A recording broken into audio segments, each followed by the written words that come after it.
Aí você coloca... Ô, mulher! Você tá me atrapalhando, Jô? Eu vou ter que sair desse...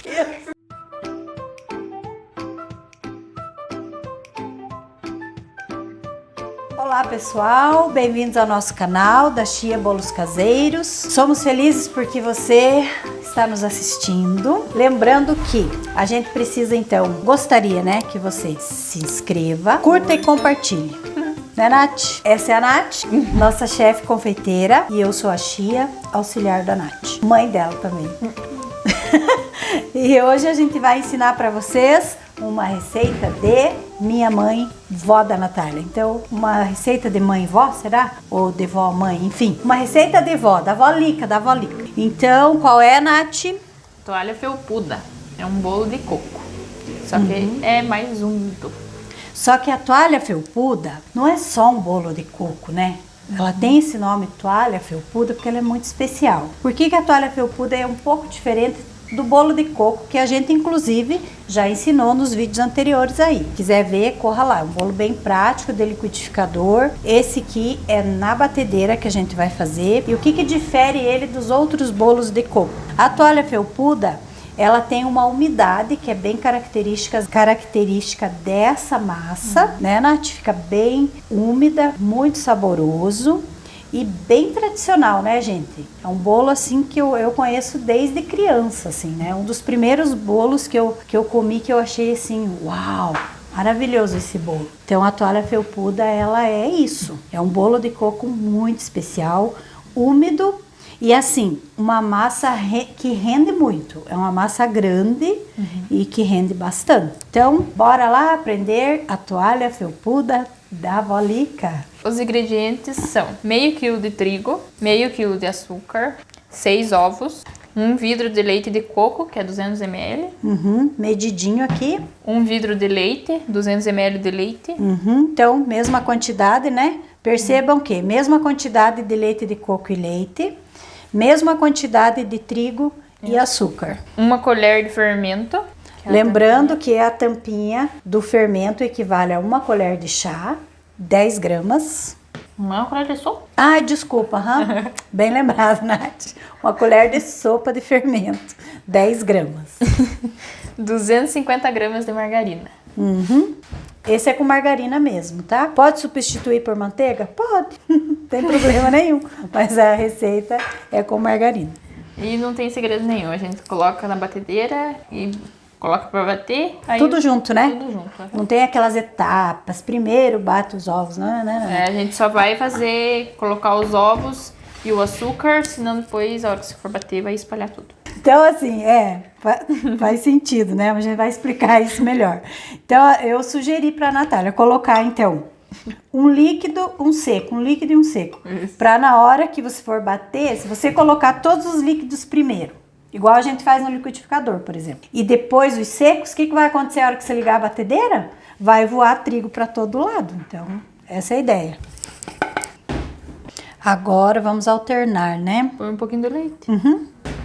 E agora um pouquinho de trigo. Gente, hoje eu quero falar para vocês um pouquinho sobre os tipos de farinha e as funções, a função dela. Então, a gente vai comprar uma farinha, qual tipo de farinha que eu vou usar para fazer meu bolo? Então, é bem simples. Por quê? Porque tem tipos de farinha e como que você vai usá-las, né? Então, você vai encontrar aqui no mercado brasileiro, né, a farinha do tipo 1, que é a farinha mais comum que tem, né? É a mais comum, ela é para uso geral. E essa farinha do tipo 1, alguns confeiteiros chamam de farinha fraca, né? Então, é uma farinha fraca que é adequada para o bolo, tá? Então, a farinha do tipo 1 é a mais adequada para você fazer bolo, é a mais comum também que tem no mercado, tá?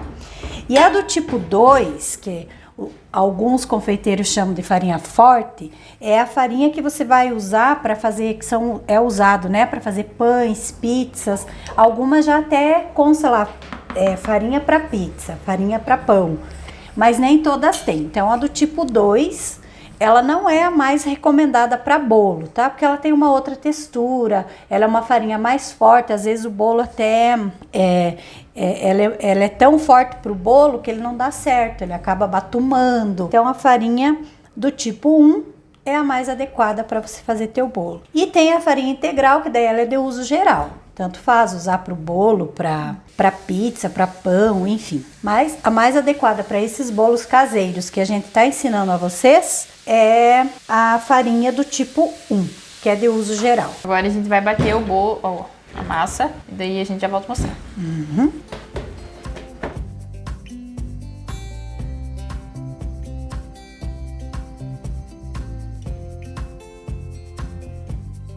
Então, gente, a massa tá batida. Lembrando que é só o tempo de misturar. Não é pra ficar batendo por causa do trigo, né? Senão vai... Para não desenvolver o glúten, né? Senão vai ficar aquele bolo solado. E ela fica assim, ó. Olha essa areada. textura, gente. Uma massa aerada.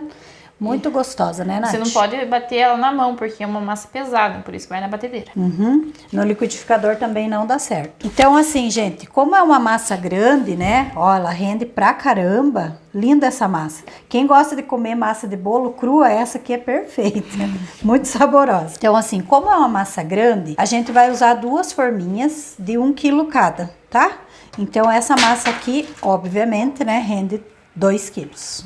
Desmoldante, só um pouquinho aqui, né? Porque já é uma embalagem de alumínio, então é até dispensável, tá? A gente coloca por segurança, mas não tem necessidade de pôr. Não é obrigatório no alumínio. Passa aqui que eu te ajudo. Ó, gente, essa massa é assim mesmo, tá? Não é uma massa líquida. Ela tem essa textura assim, mais aerada mesmo. Tempo de forno, Natália? 45 minutos. Muita massa. Lembrando que você pode furar teu bolo e abrir o forno só depois de 25 minutos. Senão vai abaixar teu bolo. Gente, o teste do palito ainda é o melhor teste para ver se o teu bolo tá assado, tá? Então a gente diz 35, 45 minutos de forno. Como a gente não conhece o teu forno, o ideal é você não abrir o forno antes de 25 minutos, porque dificilmente ele vai assar nesse tempo, né? Para não correr o risco de você ir lá, tacar o palito e o teu bolo baixar. Então, após 25 minutos, você vai testando ele, tá? Para ver se ele tá assadinho ou não. Então, o palito ainda é a melhor forma de testar se o teu bolo tá pronto ou não. Então, agora vai pro forno e logo a gente volta para fazer a cobertura, que é super simples, né, Natália? Bem facinho de fazer. E bem gostosa também.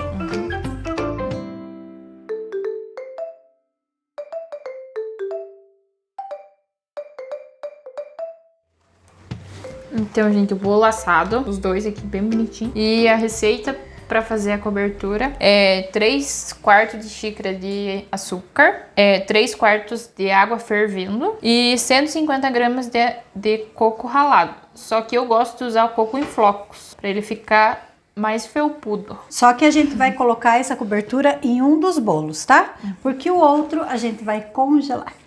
Isso. Então, é só você misturar o açúcar com o coco. Super simples, gente. Não precisa cozinhar nada. É simples assim, tá?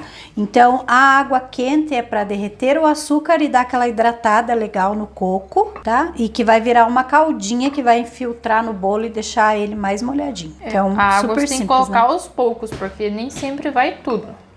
Depende. Aqui, no caso, não vou conseguir mexer. Eu vou trocar de pote. Verdade, gente. Trocar de pote. Troquei e vou pôr na tigela que é maior, que é o açúcar e o coco.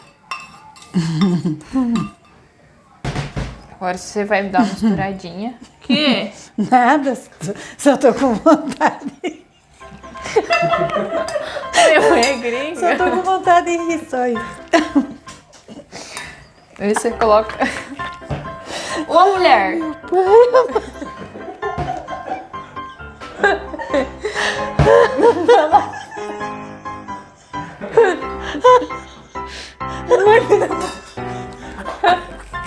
Não podia nem pôr a cor. Você tá me atrapalhando, Jô? Eu vou ter que sair desse. Ó, gente, não vai precisar de toda a água, porque já ficou bem úmido aqui. Se você colocar mais água, vai ficar muito líquido. Daí não vai dar certo. Aí você mistura aqui. Mistura não. Passa no teu bolo aí. Ele fica bem felpudo. Ele sobra um pouquinho que é para os 2 bolos, né? Então, o bolo tá pronto. Pronto. Eu não sabia mais o que eu falava.